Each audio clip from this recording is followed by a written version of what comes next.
किरण जी, हमने इसलिए आपको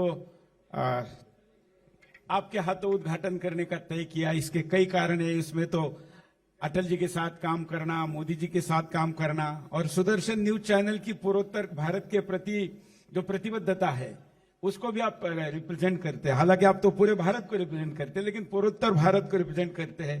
तो आपका स्वागत करते हैं। और मेरा पहला प्रश्न यही है, क्योंकि ये 12 वर्ष मोदी सरकार के कैसे गए, इस विषय पर कॉन्क्लेव है। तो अटल जी के साथ काम और मोदी जी के साथ काम, इन 12 वर्षों को आप कैसा देखेंगे?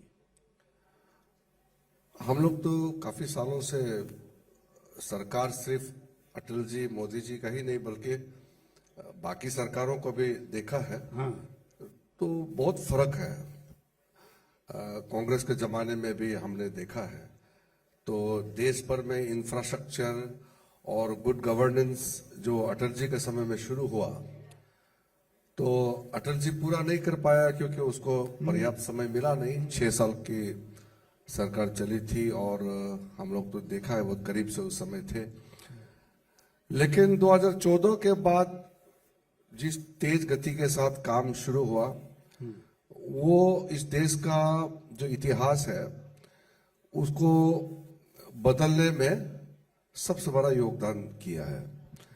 गवर्नेंस का दृष्टि से हम देखा जाएगा तो जो इम्प्लीमेंटेशन जो होते हैं स्कीम, वो 14 के बाद हमने एक ऐतिहासिक स्तर पर देखा है। पहले तो हम लोग खुद फ्रस्ट्रेट होते थे सरकार में होके भी।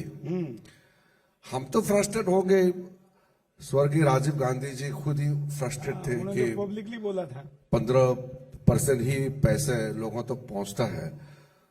तो लगभग प्रधानमंत्री का स्तर में भी सरेंडर थे कि कुछ हो नहीं सकता है भ्रष्टाचार के खिलाफ, और जो समस्या है देश में उसको सुलह नहीं कर सकते हैं। लेकिन मोदी जी ने सब कुछ बदल दिया। अब तो एक बटन दबाते हैं तो लोगों के अकाउंट में पैसे जाते हैं। तो ये कहने के लिए तो बहुत आसान है, मगर वैसे ऐतिहासिक है। हाँ। कहने के लिए तो हम शब्दों में आसान से कह देते हैं, लेकिन ये बदलाव कैसे हुआ।